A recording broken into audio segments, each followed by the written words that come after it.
Hakuna mwanamke hatari kwenye maisha yako wewe mwanaume kama mwanamke anayekuja kipindi umeshapata pesa. Yaani yule mwanamke anayekuja baada ya wewe kuwa umejipambania umepata pesa ni mwanamke hatari zaidi. Unatakiwa kumwangalia kwa makini sana. Na hapa sasa nataka niongee na wewe mwanaume ambaye tayari umeshaoa, una familia yako. Naomba nikwambie tu ukweli.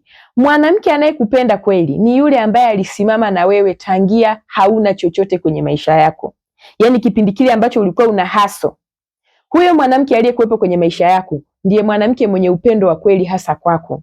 Unajua, baada ya wewe mwanaume kupata pesa, asilimia kubwa huwa unapata wanawake matapeli ambao wamekuja kwako kwa sababu una pesa.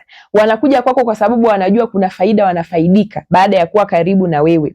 Na asilimia kubwa ya hawa wanawake huwa wana tabia ya kujifanya wao ni watu wakamilifu zaidi kuliko mke wako. Naomba nikwambie tu ukweli. Hakuna binadamu yeyote ambaye amekosa changamoto. Hakuna binadamu yeyote ambaye hana kasoro. Hata wewe hilo unalifahamu. Wewe mwenyewe hapo ulipo una kasoro zako ambazo naye mwenzako anaishi na wewe kwa kuvumilia.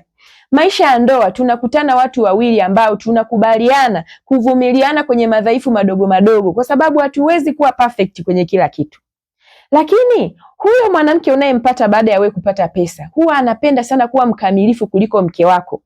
Unajua huo ni mchezo tu wa kukutawala wewe kiakili ili uchanganyikiwe usahau familia yako. Kipindi unapambana na maisha, kumbuka mke wako alisimama na wewe. Pale uliposema mke wangu sasa hivi sina pesa, nimepata hii 2000, alikuwa anapokea, anashukuru kabisa na mliishi kwa amani bila shida yoyote. Ina maana unataka kuniambia miaka 5, miaka 8, miaka 10 ambayo uliishi na mke wako kabla hujapata pesa, mke wako alikuwa na tabia mbaya kiasi hicho kwamba ulikuwa unaishi naye kwa kumvumilia tu? Hapana. Wakati mwingine wewe mwanaume jifunze kuelewa kwamba pesa zina tabia kukudanganya wewe. Kwa sababu utampata wapi mtu ambaye amekamilika 100%? Yaani wewe mwanaume ukiwa na mwanamke ambaye anakupa heshima, hata kama kwenye mambo mengine atakuwa na madhaifu, huo ndio ubinadamu. Hakuna mtu ambaye amenyoka 100%. Na wewe unamsababisha huyo mwanamke wa nje kuwa mkamilifu kwako kwa sababu madhaifu ya mkeo unampa huyo mwanamke. Sio kwamba huyo mwanamke ni mkamilifu sana. Huyo mwanamke yuko kwenye biashara. Lazima ajitahidi kumuonyesha mteja wake kwamba yeye ni mtu special ili mteja wake aendelee kutoa pesa zaidi na zaidi. Lakini hakuna mtu mkamilifu. Mwanamke wako alikuheshimu tangia huna chochote. Wanaume wako haukuwa kwenye pesa zako, yeye alikupenda kama ulivyo. Na ndio maana alisimama na wewe tangia kipindi huna chochote. Huyo ni mwanamke ambaye yuko real kwenye maisha yako kuliko mwanamke anayekuja ukiwa umepata.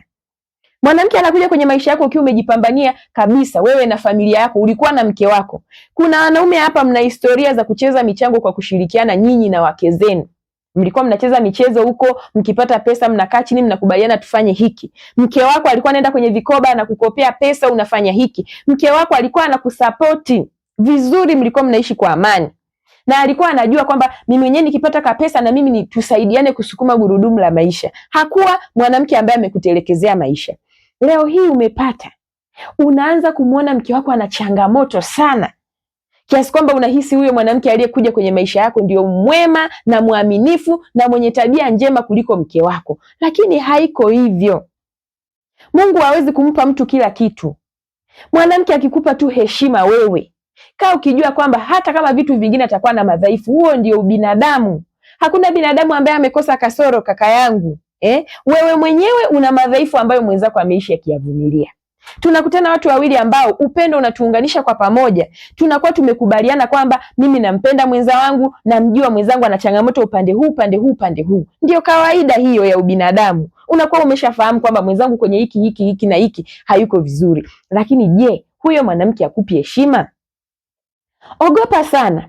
Inapofika kipindi umepata pesa ndio unaanza kuyaona mabaya ya mke wako kwa kiwango kikubwa, wakati mara ya kwanza ulikuwa unaishi tu kwa amani. Na viko vitu ambavyo mlikuwa mnapishana vizuri, mnarekebishana, mnafanya nini na mlikuwa mnaishi vizuri. Sasa hivi una miaka 5 ndani ya ndoa, umepata pesa, ndio unaanza kumuonea mke wako uvivu sana. Unaona huyu mimi simuelewi, huyu sijui ana nini. Kaka, unaenda kupotea.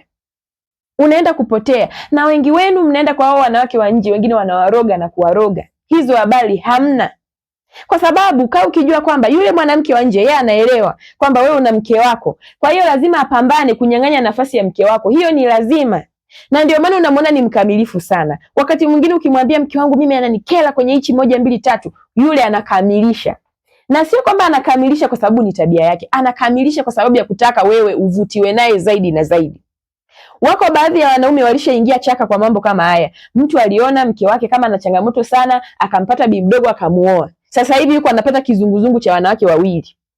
Yaani anakuja kugundua hata huyu mwanamke sio kwamba ana lolote, pengine tena huyu mwingine ndio ana changamoto kuliko hata mke wake. Unajua ukishaishi na mwenzio ndani ya miaka 5, ndani ya miaka 6, ndani ya miaka 7, kuna mambo mengi unakuwa umeshamfahamu. Hasa kama mwanamke anakupa heshima. Tabia nyingine tutavumiliana jamani. Huu ni ubinadamu. Huwezi kupata mtu ambaye amekamilika 100%. Mwanamke anayekuja baada ya wewe kupata ni mwanamke hatari na ni tapeli, kwa sababu yuko na wewe kwa sababu una kitu. Mwanamke wako alikuwepo tangia huna chochote mpaka leo umepata hicho chochote, yuko kwenye maisha yako, na huyo mke wako atakuwepo hata kesho ukipoteza chochote. Mimi nakukumbusha mwanaume, ukipata pesa jifunze kuithamini familia yako kwanza. Mke wako awe mtu wa kwanza kunufaika na mafanikio yako. Kama unajua kabisa wazi huyu mke wangu alikuwepo tangia mimi naanza kujipambania, hebu mpe thamani mke wako, kwa sababu huwezi kusema thamani ya mke wako inaamuliwa na yeye kuwa mkamilifu. Hakuna mkamilifu, hakuna. Thamani ya mke wako haiamliwi na yeye kuwa mkamilifu, lakini inaamliwa na yeye kuwa mwanamke ambaye alikuwa anakuelewa wewe, ambaye mlikuwa mnaishi kwa kuvumiliana na kuchukuliana, ambaye mlikuwa mnaishi kwa kusaidiana maisha, kwa kushirikiana. Hakuwa akikusumbua wewe, alikuwa anatambua hali ya maisha iliyopo kati yenu na alikuwa anakuunga mkono kwenye juhudi zote za upambanaji. Thamani ya mke wako inapimwa na namna ambavyo alisimama na wewe katika nyakati ngumu. Ikifika wakati umepata maisha, usiangalie kasoro ambazo mke wako anazo. Angalia namna ambavyo alikuwa mwanamke bora aliyesimama kwenye nafasi yake kikamilifu kipindi unajipambania. Mimi nakwambia ukweli, wanawake wanaokuja baada ya wewe kuwa na pesa, 1% ni matapeli. Yaani 1% ni matapeli kabisa, wasikudanganye. Sasa hivi wewe unapata nafasi ya kumiliki mwanamke mwingine kwa sababu unacho cha kumpa.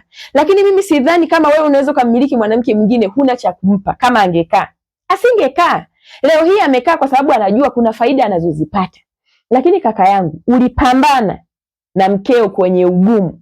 Leo hii unapata pesa, unaenda kumuhonga mwanamke wa nje. Unamnunulia uwanja mwanamke wa nje. Unamjengea nyumba mwanamke wa nje. Unamnunulia gari mwanamke wa nje. Unamnunulia simu nzuri mwanamke wa nje. Unamfanyia mambo mazuri mwanamke wa nje. Mke wako amekuwa hana thamani tena kwako. Unajua nini kitatokea kwenye maisha yako baada ya hapo? Utalipwa kwa hilo unalolifanya, kwa sababu mwanamke wako alikuwepo na wewe. Alikuwepo na wewe tangia huna. Alikaa na wewe, hata wewe unamfahamu mke wangu sio mwanamke mwenye tamaa. Sasa hivi kama umebahatika kupata maisha, hebu mwache mke wako aenjoy, afurahie matunda ya uvumilivu wake. Isionekane kama alikuwa anakuvumilia wewe ili uvuke uende ukakutane na mwanamke mwingine mzuri zaidi yake, uende ukakutane na mwanamke mkamilifu zaidi yake, kwa sababu hakuna mwanamke ambaye amekosa kasoro. Zaidi tu utadanganywa vibaya sana. Mimi nakwambia mwanaume, mthamini sana mwanamke anayekuheshimu, mwanamke ambaye alikuheshimu tangia huna kitu mpaka sasa hivi. Huyo mwanamke anakuheshimu. Anakuheshimu kama alikaa na wewe kwenye mazingira magumu, leo hii umepata. Kaa ukijua kwamba huyo mwanamke anakuheshimu. Vitu vingine alivyo navyo ni madhaifu ya kawaida, kila binadamu anayo. Ukipata pesa, unataka kununua simu nzuri, mnunulie mke wako. Unataka kununua uwanja, nunua uwanja kwa ajili ya familia. Unataka kujenga nyumba, jenga nyumba kwa ajili ya familia yako. Unataka kununua gari, mnunulie gari mke wako. Unavotoa kitu kumpa mtu mwingine, kaa ukijua hicho kimeenda. Kuna wanaume wamewahi kulia kwenye vitu kama hivi. Unaacha kumthamini mke wako, unaanza kumhudumia sana mwanamke wa nje, matokeo yake mke wako unamsahau. Yule mwanamke wa nje siku moja wewe umeyumba tu kiuchumi, anakukataa na vitu amebaki navyo. Lakini mke wako mkiyumba kiuchumi, unaweza kusema mke wangu kile kiwanja tuuze, tuongeze kwenye mtaji. Mke wangu lete gari yako niuze, niongeze kwenye mtaji. Mke wangu hiyo simu ulionayo lete tuuze, tuendeshe maisha.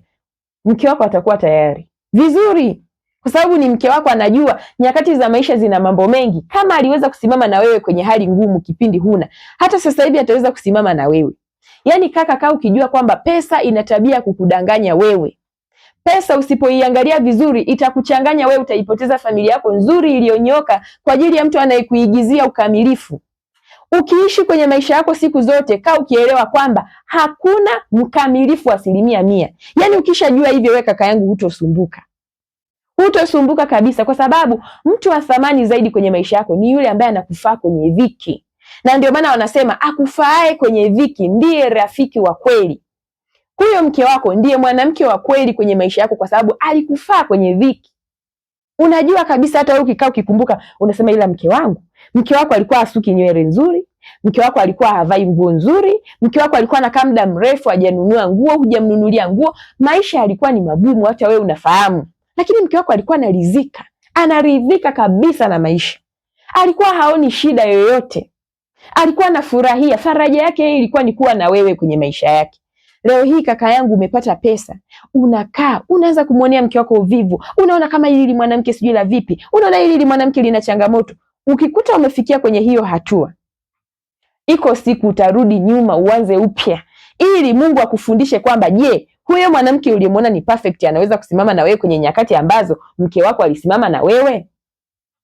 Haya mambo watu huwa hawasemi, lakini wako watu ambao walirudishwa nyuma kiuchumi na wanawake wa nje. Yaani mwanamke wa nje anakufanya wewe ujifunze kutambua thamani ya mwanamke uliye naye ndani ya maisha yako. Kwa hiyo kabla hujafikia hapo, jifunze mwenyewe kujibalance. Wewe ni mwanaume, tumia akili zako sawasawa, usiendekeze hisia. Kaa ukijua kwenye maisha hakuna mkamilifu, ukishajua hiyo imeisha. Wakati mwingine wewe mwanaume usikubali kuwekwa kama mtoto. Kaa vizuri, tumia akili yako, umuone huyu mwanamke ni mwizi. Mwanamke mwizi mbona anaonekana? Hasa yule ambaye anapenda kujua habari za mke wako, anapenda kujifanya perfect, anapenda kujifanya ni mwanamke romantic, anapenda kujifanya yeye ni nini. Kaka, nikuulize tu swali moja. Leo hii usingekuwa na pesa, hivi ungekuwa unafurahia huyo mwanamke anapokuita baby, sijui anajidekeza, sijui anafanya, unafikiri ungefurahia? Ungekuwa na stress kichwani zimejaa, kwa sababu unawaza kutafuta pesa. Lakini leo hii mtu anaona umepata pesa, anakuja taratibu, anakunyatia, anaingia kwenye maisha yako, anaanza kukutenganisha wewe na familia yako. Kuna wanaume wengine, mko na wanawake hapa, wanapiga simu kuwatukana wake zenu, uko hapo unaangalia kwa sababu unamuona ni mkamilifu. Huyo mwanamke hataki upeleke huduma kwenye familia yako. Huyo mwanamke anakung'ang'ania wewe unakaa kwake, uache kukaa na familia yako. Wewe unajua anachokifanya? Anakuvutia kwake kwa sababu una kitu. Anaelewa kabisa kwamba huyu mwanaume nikimwachia huyu napoteza hichi kitu alichonacho. Kwa hiyo ili nikivute kitu alichonacho, inabidi nimvute akae karibu na mimi. Hivyo ndivyo huyo mwanamke anavyofanya. Anakuchezea tu mchezo. Wakati mwingine hata mke wako huyo akiondoka, ukae naye huyo kwa muda, utagundua hakuna kitu chochote ambacho yeye yuko perfect, na yeye ana kasoro. Mwanaume, kaa ukijua kwamba pesa usipoiangalia itakuchanganya. Utapoteza familia ya msingi kwenye maisha yako kwa sababu ya mtu tu ambaye amekuja kukutapeli. Ifike mahali wewe mwanaume ujitambue, ukae kama mtu mzima.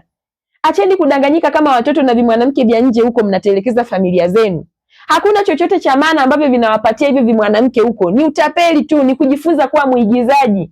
Hakuna mlaghai mbaya wa kihisia kama mwanamke. Kila siku mimi huwa naongea. Unakuja kushtuka kwamba huyu mwanamke alikuwa ananilaghai, umeshaharibu familia yako. Utafanya nini kuirejesha familia yako kwenye maisha yako? Wewe kama binadamu mwenye moyo utajisikieje kuona uliinyanyasa familia yako kwa sababu ya huyo mtu ambaye alikuwa ni tapeli, hana lolote? Mlaghai mbaya wa kihisia ni mwanamke. Kwa hiyo kwa namna yoyote ile atakulaghai, atakudondosha, utapoteza familia yako. Kaa tu ujue kaka yangu, kama nilivyokuambia, hakuna binadamu mkamilifu. Hata wewe ulipo una madhaifu. Ukikaa ukijitafakari, ukiona hata mimi nina madhaifu, iko haja ya wewe kuithamini familia yako, kumthamini mke wako pamoja na madhaifu ambayo anayo, kwa sababu huwezi kupata malaika aliyenyooka.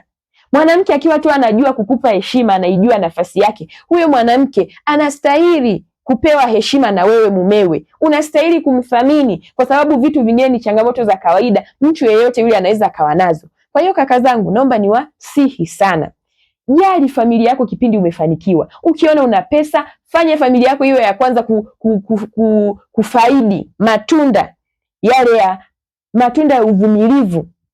Fanya familia yako ifurahie, kwa sababu mkeo ndo alivumilia kipindi huna kitu. Kwa hiyo mfanye mkeo afurahie, baada ya mume wangu kupata, sasa hivi naishi maisha mazuri, subira yangu imenipa matunda mema. Isionekane kama subira yake ilikuwa ni ujinga. Isionekane kama wewe ulikuwa na yeye kwa sababu ulitaka akuvushe kwenye kipindi cha umaskini. Sasa hivi umepata, unasema huyu sio hadhi yangu, huyu sijui nini. Mwanamke wa hadhi yako sio mwanamke anayeweza kutembea na wewe kwenye safari ya maisha. Ndio anaweza akawa wa hadhi yako, lakini sio mvumilivu. Lakini hawezi kukupa heshima wewe ukiwa huna kitu. Lakini hawezi kuvumilia wewe unapokuwa huna kitu. Ni wa hadhi yako ndio, lakini hawezi kusafiri na wewe katika safari ya maisha. Yeye anataka ufanikiwe ndipo aje kwenye maisha yako. Lakini yule mwanamke wa kweli ambaye ni mwanamke wako, yeye huwa anakuwepo na wewe tangia una 0 mpaka unapofikia kwenye 100.